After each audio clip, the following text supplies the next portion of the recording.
Hi, I'm Colleen Taylor, backstage at TechCrunch Disrupt San Francisco 2012. Sitting with me is the Lieutenant Governor of California, Gavin Newsom. Good to be here. Thanks for joining us. Happy to be back. So, this has been great. Yeah, It gets bigger every year. It does. I remember when I was mayor, we started out so small. Actually, it didn't start out very small. It was always a big deal. Yeah, you've been part of Disrupt, or you've come to Disrupt many times throughout the years. Many years. Yeah, many years. To be inspired. Politicians need to spend more time in things like this. And you tweeted yesterday. Yes. We were very chuffed that you tweeted about us from your, here we go. There we are. How lucky we are. Tons of sides. It's good. It's true.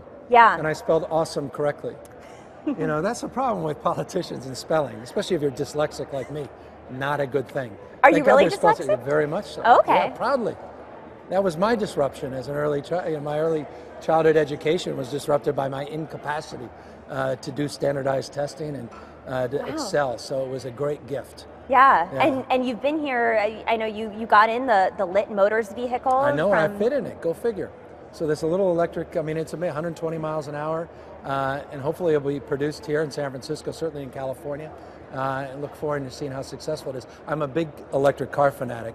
Have been since I had the original EV1 with GM. Wow. They took it away from me. Someone killed that electric car? They killed the electric car, smashed and destroyed the technology. And so I'm a huge promoter. So anything electric, I'm a true believer. Have you tried out one of the Teslas yet? I have one. Oh, you have a Roadster? New one's coming any day. In fact, if Elon, you're watching, I'm waiting. Because they said last week. So I'm waiting for next week. We'll see what it comes. The Model S, it's a family vehicle. You're a family man now. You've got a couple now, kids. So the world's changed. As long as what my criteria was 3 car seats. Right. I only have 2 kids, but you never know. You never know. You just never know. You gotta be prepared. I think you could fit like 5 kids in the back or exactly, something. and you've got the swivel seats in the far back. Yes.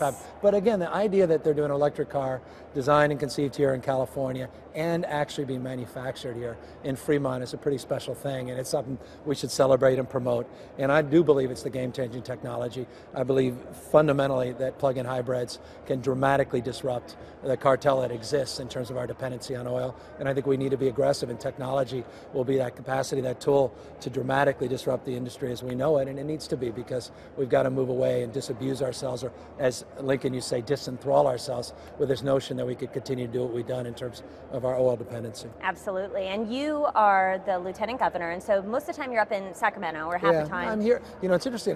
My main office is here in San Francisco at the Founders Den. So I'm a startup. I look at myself as Lieutenant Governor as a startup. So I'm with 40 other startups. I have a desk, much smaller than the desk in front of us, and it's fabulous. We have been to the Founders Den. We've done some tours there. It's a great vibe. It's good. I can't wear a tie there, so I look not. absolutely out of place. But it's great, as opposed to being this sort of 6th or 7th story of a state building with a lot of familiar faces and a lot of familiar criteria in terms of how you get in and get out and who comes in and who comes out.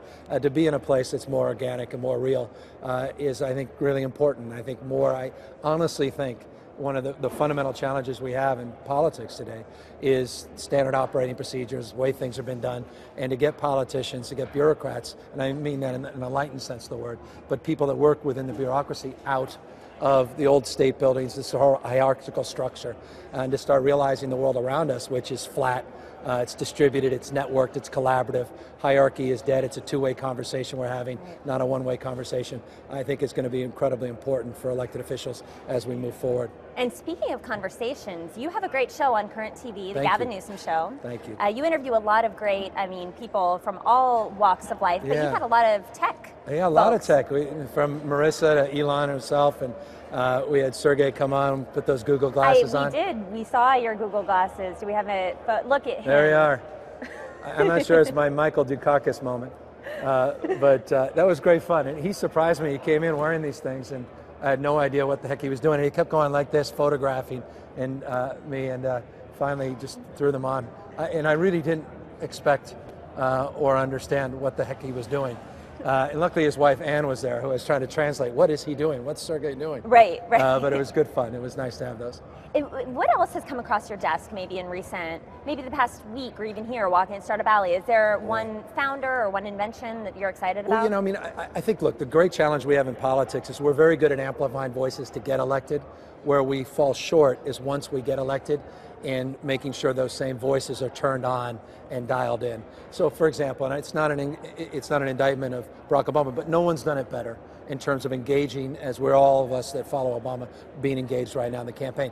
The challenge for him is after he wins his re-election, which I'm convinced he will in January, to make sure that same amplification, that same democratization of voices continues. And that's our great struggle. So one of the things I'm absolutely looking forward here is, again, not just those tools of technology to help get the vote out, but to make sure those voices are brought in to the public square. It's not just the special interests that have moved in so dominantly, and I say frankly with respect on both sides of the political aisle, but it's the rest of us that feel more and more disconnected because we're voting up and down, like or dislike 20 times a day. Yeah. You can vote 50 times in American Idol, or America's Got Talent, they say vote 10 times. So younger people now increasingly are bypassing government. They're more peer-to-peer connected. They're disintermediating in every way. You think of Donors Choose and what Charles Best is doing and what Kickstarter's done and Kiva.org and all those incredible efforts that frankly are ways of working around government as opposed to through government. And I think we've got to reconcile that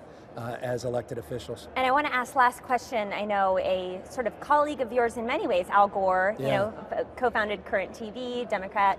My boss. Your boss. Yeah, technically. I think he said the other day he came out pretty strongly and said that he thinks the Electoral College needs to be abolished, or we need to find a new system. Absolutely. Do you think In you fact, agree? there's tremendous push to do just that. So it's not just idle words. California has joined with many other states to actually legislate a desire to pull away from the Electoral College. Perfect example, California is not in play. We're just a giant ATM machine in this debate for Romney, for Obama, and others. They come in and come out. They fly in, they fly out. And they're not talking about what's unique to California, our issues, though they're hardly unique. There is components of California, particularly in the tech industry, that need to be cultivated, that are special and deserve as much attention as our friends in those swing states in Ohio, in North Carolina, in Pennsylvania, and Florida, and elsewhere. So I think it's high time we reconsider the Electoral College. Great. Well, Gavin Newsom, it's so great to have you backstage with us. Are you going to stick around to see Mark Zuckerberg? Are you kidding? How can I miss that? It'll be exciting. It's going to be good. It's going to be good. But first, before we do that, we have some footage. Mike Butcher, a colleague at TechCrunch, took a stroll down Startup Alley himself, which you just took a stroll down. Excellent. So watch See that what he right here. found.